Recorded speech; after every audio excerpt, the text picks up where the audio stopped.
다음 주로 예정됐던 이재명 대통령의 공직선거법 사건 파기환송심 재판이 다시 연기됐습니다. 서울고법 재판부는 일정을 나중에 다시 정하겠다고 밝혔습니다. 또 현직 대통령의 불소추 특권을 규정한 헌법 84조에 따른 조치라고 설명해서 임기 중에 재판이 열릴 가능성은 매우 작아졌습니다. 첫 소식 이호준 기자입니다. 지난달 1일 대법원은 이 대통령의 공직선거법 위반 혐의에 대해 무죄 판결을 내린 2심을 뒤집고 유죄 취지로 재판을 다시 하라며 서울고등법원에 사건을 돌려보냈습니다. 공직선거법 제250조 제1항의 허위사실 공표죄에 해당한다는 것이 대법원의 다수 의견입니다. 이 사건 담당 재판부인 서울고법 형사 7부는 이 대통령의 파기환송심 기일을 변경하고 추후 지정했다고 밝혔습니다.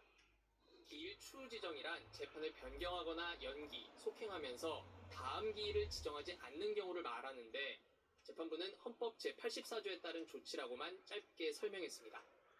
현직 대통령의 불소추 특권을 언급한 조항인데 이로써 파기환송심은 사실상 이 대통령 재직 기간에 열리지 않을 가능성이 매우 높아졌습니다. 앞서 대법원의 파기환송 판결 다음 날 재판부는 재판 첫 일정을 대선 공식 선거운동 기간인 5월 15일로 지정했습니다. 소환장도 법원 직원이 직접 전달하는 식으로 속도를 냈습니다. 하지만 그 다음 주 재판부는 균등한 선거운동 기회보장과 재판 공정성 논란을 없애기 위해 재판을 대선 후로 연기한다고 밝혔습니다. 그러고 나서 이 대통령이 당선된 지 5일 만에 재판부는 파기환송심 일정을 사실상 무기한 연기하는 결정을 내렸습니다. KBS 뉴스 이호준입니다. 네, 대통령으로 당선되면 진행 중인 재판도 중단된다는 해석을 오늘 서울고법 재판부가 내놓은 셈입니다. 이 대통령 사건을 맡고 있는 다른 재판부도 같은 결정을 내릴지 관심이 쏠리고 있습니다. 신현욱 기자가 보도합니다. 공직선거법 파기환송심 재판부가 재판을 연기하면서 근거로 든 법조항은 헌법 제84조입니다. 대통령은 내란이나 외환죄를 범한 경우를 제외하고 재직 중 형사상 소추를 받지 않는다는 조항입니다. 지난 대선 기간 이 조항을 두고 새로운 사건 기소 외에 진행 중인 형사재판도 포함이 되는지에 관해 정치권은 물론이고 법조계에서도 의견이 분분했습니다. 이런 상황에서 재판부가 기일 추후 지정, 즉 다음 기일을 지정하지 않고 헌법 84조에 따른 조치라고 밝히면서 소추엔 형사재판도 포함된다는 판단을 처음 내린 셈이 됐습니다. 관심은 이 대통령이 받고 있는 나머지 4개 재판에도 쏠리고 있습니다. 이달 24일 예정된 대장동 1심 재판과 아직 기일이 잡히지 않은 위증교사 2심 재판, 그리고 다음 달 준비 기일이 잡힌 법인카드 유용 혐의와 쌍방울 대북송금 사건 재판 등입니다. 대법원은 일단 재판이 진행될지 말지는 개별 재판부의 판단에 달렸다는 입장을 유지하고 있습니다. 어떻게 해석해서 재판을 운영하라는 지시를 할 수가 있습니까? 할 수 없습니다. 그러면은 결국에는 각 재판관이 알아서 그걸 진행해야 되는 거죠. 현재 구조상으로는 그렇게 볼 수밖에 없습니다. 대통령 당선 시 그 전에 받고 있던 형사재판을 정지하도록 하는 형사소송법 개정안이 국회를 통과하면 재판부 판단과 별개로 이 대통령이 받고 있던 모든 형사재판은 임기 동안 사실상 중단됩니다. KBS 뉴스 신현욱입니다. 더불어민주당은 재판 연기 결정에도 고삐를 더 틀어주었습니다. 재판부 판단에 맡겨두지 않겠다. 대통령 재판이 확실히 중단되도록 아예 법을 바꾸겠다는 뜻을 분명히 했습니다. 국민의힘은 법원 결정을 비판하며 방탄 입법을 막겠다고 밝혔습니다. 김청윤 기자입니다. 이재명 대통령의 재판은 모두 5건. 먼저 선거법 사건 재판이 연기된 건데 민주당은 환영 대신 법 개정 의지를 더욱 분명히 했습니다. 개별 재판부가 재판 진행 여부를 결정하게 되면 각기 다른 결론이 나올 수 있다며 법원이 이 대통령의 모든 재판을 중지해야 한다고 촉구했습니다. 어느 개별 재판부의 의견으로 그런 것이 정리가 되면은 그거는 그 헌법 정신에 대한 자의적 해석이 될 수밖에 없는 것이기 때문에 그렇지 않으면 헌법 84조를 근거로 대통령 재판을 멈추는 형사소송법 개정안을 처리할 수밖에 없다고 예고했습니다. 기소 자체를 취소해야 한다는 목소리도 나왔습니다. 미국 검찰이 트럼프 대통령 당선 후 기소를 취소했듯이 대통령의 불소추 특권을 적극적으로 해석해야 한다는 주장입니다. 국민의힘은 헌법 84조가 대통령의 면죄부가 될 수 없다고 반발했습니다. 대통령의 국정수행을 보장하기 위한 최소한의 장치이지 이미 기소된 형사사건의 재판까지 중단하라는 것이 아닙니다. 또한 이 대통령이 새 정부 첫 주에 방탄 독재만 모색하고 있다며 죄가 없다면 당당히 재판에 임하라고 요구했습니다.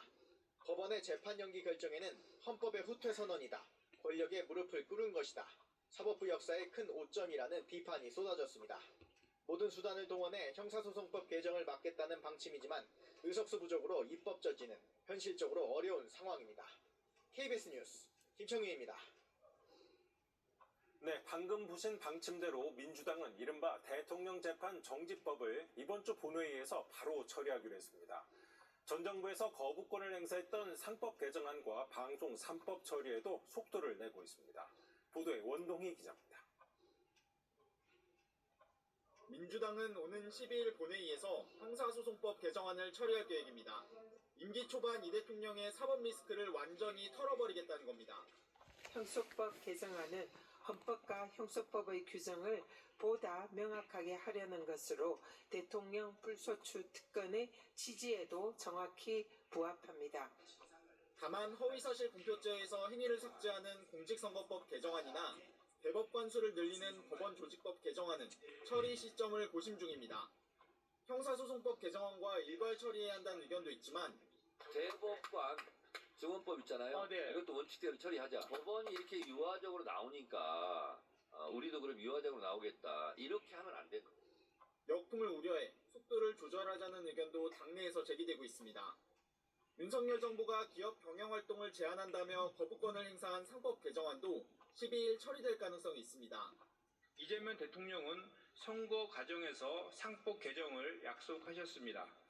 선거를 통해 확인된 민의를 반영하여 상법 개정안을 다시 발의합니다. 또 KBS와 MBC, EBS의 의결기구인 이사회를 확대하고 학계와 직능단체에도 이사 추천권을 주는 내용의 방송 3법도 오늘 구체적인 내용이 확정됐는데 내일 상임위를 통과할 거로 보입니다. 다만 본회의 처리 시점은 논의가 진행 단계입니다. KBS 뉴스 원동입니다. 전국 법관 대표회의가 오는 30일 2차 임시회의를 열고 이재명 대통령 상고심 선고와 사법부 독립 등에 대한 논의를 이어가기로 했습니다. 법관회의 측은 지난달 26일 1차 회의에서 상정된 7가지 안건과 현장에서 새로 발의되는 안건 등을 토대로 법관회의 명의의 입장 발표 필요성 등을 검토할 전망입니다. 네, 다음 소식입니다. 이재명 대통령은 오늘 두 번째 비상경제점검 TF 회의를 주재하며 추경을 서두르라고 지시했습니다. 또 라면 하나가 2,000원인 게 진짜냐고 물으며 물가를 안정시키는데 모든 수단을 동원하겠다고 밝혔습니다. 이희연 기자입니다. 취임 후 첫 행정명령으로 가동된 비상경제점검 TF회의.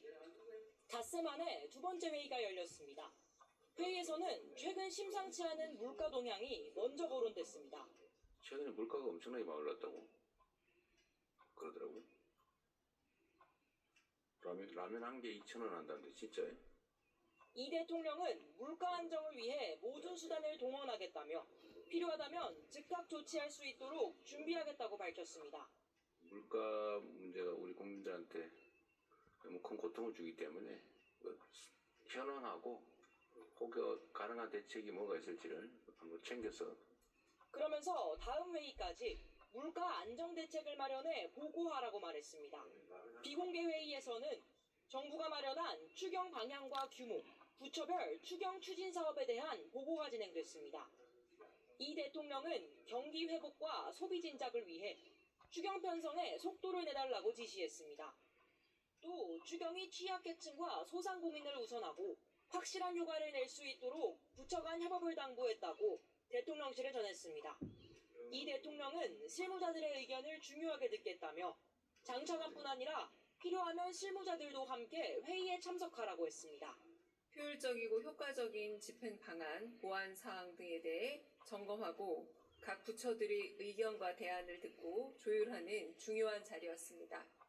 추경액 규모와 구체적인 지원 대상 등은 당정협의 등을 통해 구체화될 전망입니다. KBS 뉴스 이희연입니다.